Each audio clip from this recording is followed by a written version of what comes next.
Halo guys, welcome back again to my channel bersama saya Hansan di sini dan seperti biasanya setiap harinya saya akan membuatkan video seputar cryptocurrency. So bagi kalian yang tertarik seputar cryptocurrency, boleh aja langsung bantu saya like dan juga subscribe. Jangan lupa juga untuk hidupkan lonceng notifikasinya supaya kalian gak ketinggalan update terbaru seputar cryptocurrency. Oke, pada hari ini kembali kita akan bahas seputaran Bitcoin dan seperti biasa kita bakalan mulai dari coin market cap terlebih dahulu. Hari ini temanya sedikit berbeda guys karena udah saya kasih dark mode gitu. Lebih keren nggak guys daripada yang terang seperti biasa? Kalian boleh kasih komentar. So, per hari ini secara global market cap crypto berada di angka 928 billion dolar atau turun sekitar 0,87%. Dan Bitcoin sendiri di angka 19.184, Ethereum 1.291, BNB 285, XRP 0,44, Cardano 0,42, Solana 32, dan Dogecoin berada di urutan ke-10 dengan harga 0,059 dolar. So, per hari ini kita melihat market rata-rata dalam keadaan merah, penurunannya ranging antara 0, sekian persen hingga kurang lebih 5%. So, overall kita masih melihat market cenderung volumenya rendah, sideways ranging terutama di Bitcoin dan Ethereum. So, itu adalah outlook sementara dari beberapa top coin yang ada. Sekarang kita masuk dulu ke beberapa berita dan data terbaru hari ini. Nah, untuk beberapa hari ke depan, kita kemungkinan bisa expect akan terjadi semacam volatilitas lagi di market, guys. Salah satu alasannya adalah di artikel ini. OPEC Plus to consider oil cut off over than 1 million barrels per day. Jadi, beberapa key points di sini adalah OPEC Plus will consider an oil output cut of more than 1 million barrels per day next week, OPEC sources said on Sunday, in what would be the biggest move yet since the COVID-19 pandemic to address oil market weakness. Seperti yang kalian ketahui, kalau kalian lihat harga oil beberapa minggu belakangan, itu cenderung terus-menerus menurun atau terkoreksi dari yang 120-an menuju ke 70-an dolar. Walaupun tentunya ini masih cukup tinggi kalau kita bandingkan dengan harga tahun-tahun lalu, gitu ya. Dan dengan adanya penurunan yang konsisten terjadi beberapa minggu belakangan, negara-negara pengekspor minyak yang tergabung ke dalam OPEC itu sekarang mempertimbangkan gitu ya untuk mengurangi produksi lagi guys, sebesar 1 juta barrels per hari. Dan ini pernah dilakukan ketika COVID-19 kemarin baru muncul. Mereka mengurangi produksi dan yang terjadi apa? Harga oil atau minyak itu meroket. Nah, karena sekarang harga oil juga terus-menerus menurun, mereka juga kembali merencanakan hal yang sama. Mereka pengen mengurangi produksi sebesar 1 juta barrels per hari. Nah, ini tentunya efeknya akan luar biasa besar, guys. Nah, kita baca poin kedua. The meeting will take place on October 5th. Jadi, catat guys, tanggal 5 Oktober. Minggu ini kita bakalan melihat volatilitas. Selain ada event ini di 5 Oktober, kita juga akan melihat NFP di Amerika Serikat dan juga unemployment rate. Against the backdrop of falling oil price and months of severe market volatility, which prompted top OPEC Plus producer Saudi Arabia to say the group could cut production. Jadi keputusannya nanti akan di tanggal 5 Oktober, guys. Apakah mereka akan mengurangi produksinya atau tidak? A significant production cut is poised to anger United States, which has been putting pressure on Saudi Arabia to continue pumping more to help oil price soften further and reduce revenues for Russia as the West seeks to punish Moscow for sending troops to Ukraine. Jadi ini yang mengkhawatirkan gitu guys. Selain kalau misalnya kita melihat harga minyak kembali meroket, itu akan membuat inflasi semakin sulit untuk ditekan. Kenapa? Ya karena siapa yang nggak pakai minyak guys? Kalian terbang sana-sini liburan, pakai pesawat itu pakai minyak. Pakai kapal juga pakai minyak gitu kan. Kalian transportasi sehari-hari pakainya minyak. Kemudian salah satu bahan untuk membuat plastik itu juga pakainya minyak. Jadi semua kebutuhan kita sehari-hari itu ada unsur minyaknya gitu guys. Jadi kalau misalnya supply-nya menurun sedangkan permintaan kita selalu ada, ya yang terjadi apa? Harga oil akan kembali naik. Sehingga nanti akan menekan harga-harga barang kembali naik. Inflasi akan semakin sulit untuk ditekan. Sehingga perekonomiannya akan semakin sulit untuk pulih. Jadi itu adalah salah satu dampak utamanya. Dampak keduanya ya tentunya Amerika Serikat kembali akan kewalahan karena Amerika Serikat itu kemarin udah kayak kode-kode ke negara OPEC gitu. Kalian tambah teruslah produksinya gitu supaya harga minyaknya menurun. Kenapa? Karena kan Rusia guys, Rusia juga salah satu penghasil minyak. Dan mereka sekarang karena dikasih sanksi dari NATO, dari US dan lain sebagainya, banyak sumber pendapatan dari Rusia itu udah kepotong. Oke? Dan salah satu yang masih belum bisa mereka potong adalah tentunya dari minyak. Karena yang pengen minyak itu tentu banyak. Konsumennya masih banyak kok. Kalau misalnya NATO nggak, United States dan juga NATO nggak mau, mereka bisa jual ke China, mereka bisa jual ke India, dan seterusnya. Karena minyak siapa yang nggak mau, guys? Pasti dipakai, gitu kan? Sehingga kalau misalnya harga minyak terus menurun, ya tentunya cuannya Rusia kan semakin tipis. Itu yang menjadi tujuan United States itu atau Amerika Serikat menekan OPEC supaya menambah produksinya terus.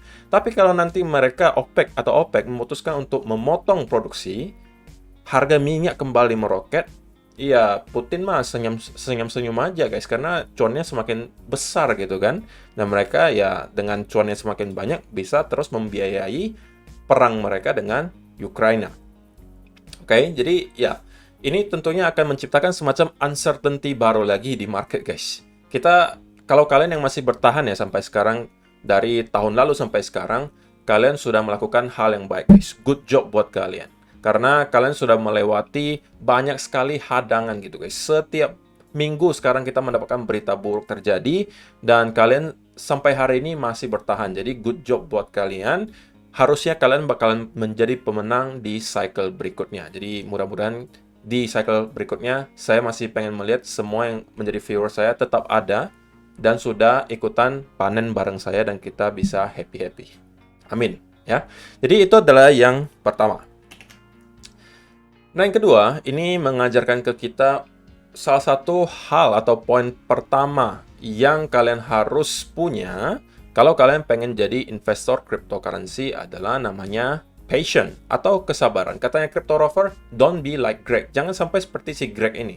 Dia mengatakan, I wish I had kept my 1,700 Bitcoin at $0.06 instead of selling them at $0.30. Now that they are $8. Hashtag Bitcoin. Ini dia nge-tweetnya di tahun 2011, tanggal 16 Mei, guys. Dia beli 1.700 Bitcoin di $0,06, kemudian dia menjual di 0,30.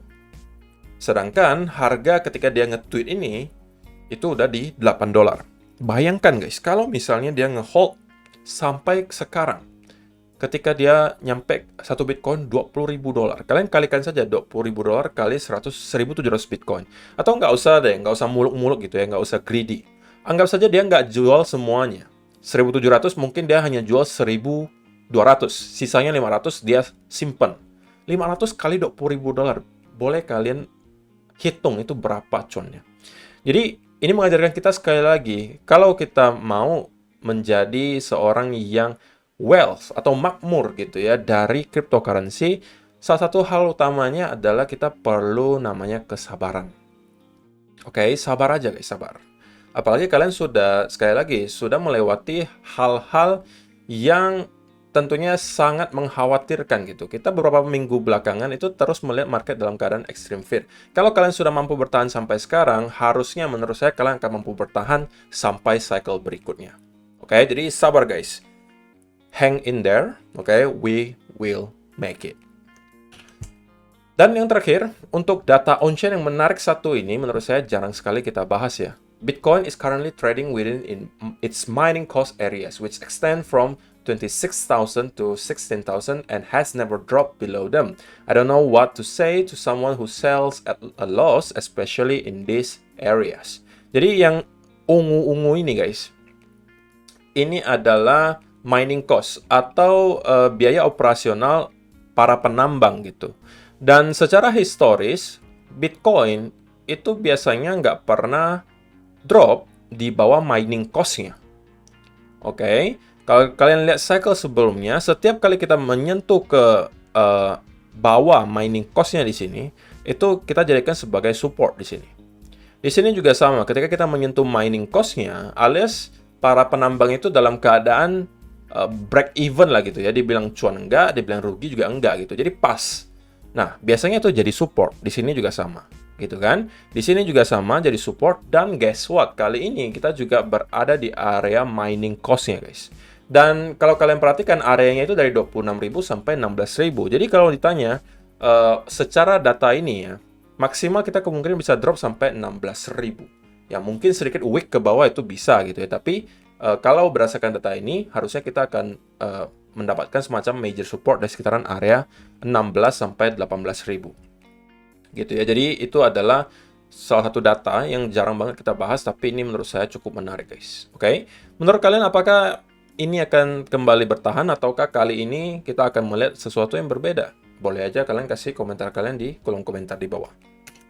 Nah, sebelum kita masuk ke chart, untuk kalian yang masih mencari exchange untuk melakukan diversifikasi aset, mungkin Bybit bisa kalian consider sebagai salah satunya, karena di Bybit kalian bisa memanfaatkan semua fitur yang ada, baik kalian bisa trading NFT, kalian mau trading future, spot, kalian mau staking fleksibel, kalian mau ikutan launchpad, semuanya dari sini. Dan kebetulan juga mereka sudah mempunyai 10 juta pengguna, dan untuk merayakan hal tersebut, mereka mengadakan event Zero Fees on all spot pairs, alias kalian mau trading di spot, itu tidak ada biaya sama sekali. Dan kemudian mereka juga ada launchpad yang secara historis juga menghasilkan 4-500% dalam beberapa jam pertama. So, kalau misalnya tertarik untuk memanfaatkan Bybit, kalian bisa aja langsung klik link yang ada di kolom description box di bawah untuk mendaftar. Dengan mendaftar dengan link tersebut, kalian berkesempatan memenangkan reward hingga 60-an juta rupiah. So, itu adalah beberapa data dan berita hari ini yang pengen saya sampaikan untuk kalian, guys. Sekarang kita masuk ke chartnya Bitcoin. Dan ya, saya pengen mulai dari 4-hour chart terlebih dahulu. So far, gitu ya, so far kita melihat market masih cukup membosankan sebenarnya, guys. Kalian mau lihat di time frame manapun sama, mau di daily, mau di weekly, mau di 1 hour, itu cenderung kita sideways, gitu ya. Dan kalau misalnya kita lihat di 1 hour chart, yang bisa kita lihat sekarang tentunya adalah kita masih di pertengahan area support and resistance-nya, guys. Sekali lagi, kalau saya pribadi, saya merasa tidak worth it kalau misalnya saya harus trade di tengah-tengah di sini. Kecuali saya dikasih setup antara sell setup atau short setup di sekitaran area resistance di sini, atau buy setup di sekitaran area major support. Itu yang sedang saya cari, cuman sampai sekarang kita belum melihat adanya volatilitas di market sama sekali, volumenya masih sangat kecil. So, saran saya tentunya masih sama, untuk tetap sabar dulu, guys. Biarkan market menunjukkan ke kita clue berikutnya pengennya ke arah mana. Sampai nanti kita sudah mendapatkan setup yang lebih jelas, itu baru kita masuk ke market. Karena begini, guys, kalau misalnya kalian paksakan trade gitu ya dalam keadaan seperti ini, apalagi kalau kalian merupakan swing trader, kalau scalper mungkin masih bisa curi-curi dikit gitu ya. Tapi kalau swing trader, kalian bakalan mungkin kesulitan gitu ya, dan penat untuk nge-trade market seperti ini. Kenapa? Kalian buy di sini, drop gitu ya. Kalian sell di sini, naik lagi. Kalian buy lagi, drop lagi. Kalian sell lagi, drop. Nah, naik lagi. Gitu kan? Karena market lagi sideways gitu. Mereka nggak bisa sustain ke satu arah. Maka, yang menurut saya opsinya lebih baik adalah kita tunggu ke salah satu area, antara area major support atau resistance-nya. Dari sana baru lebih make sense bahwa kita kemungkinan akan mendapatkan semacam volume yang lebih tinggi. Kedua juga tentunya risk and reward yang nantinya kalian dapatkan itu jauh lebih baik. Nah, untuk sementara tentunya kalau kita melihat dari segi dolar indeks sendiri, itu sebenarnya masih terlihat cukup oke ya, guys. Tentunya kita akan mendapatkan semacam retracement juga, oke. Tapi kalau misalnya kita mendapatkan konsolidasi di sini, ini adalah pertanda yang baik menurut saya untuk pelanjutan koreksi di US dollar. Tapi yang menjadi berita buruknya adalah kalau kita melihat S&P 500 itu kemarin closing daily candle itu satu full body candle berada di bawah area low terakhir, yang menunjukkan bahwa kemungkinan besar support di sini udah di break. Dan kita menuju ke next area support yang kemungkinan bakalan berada di sekitaran 3.500 sampai 3.400-an, kurang lebih di sekitaran area di sini.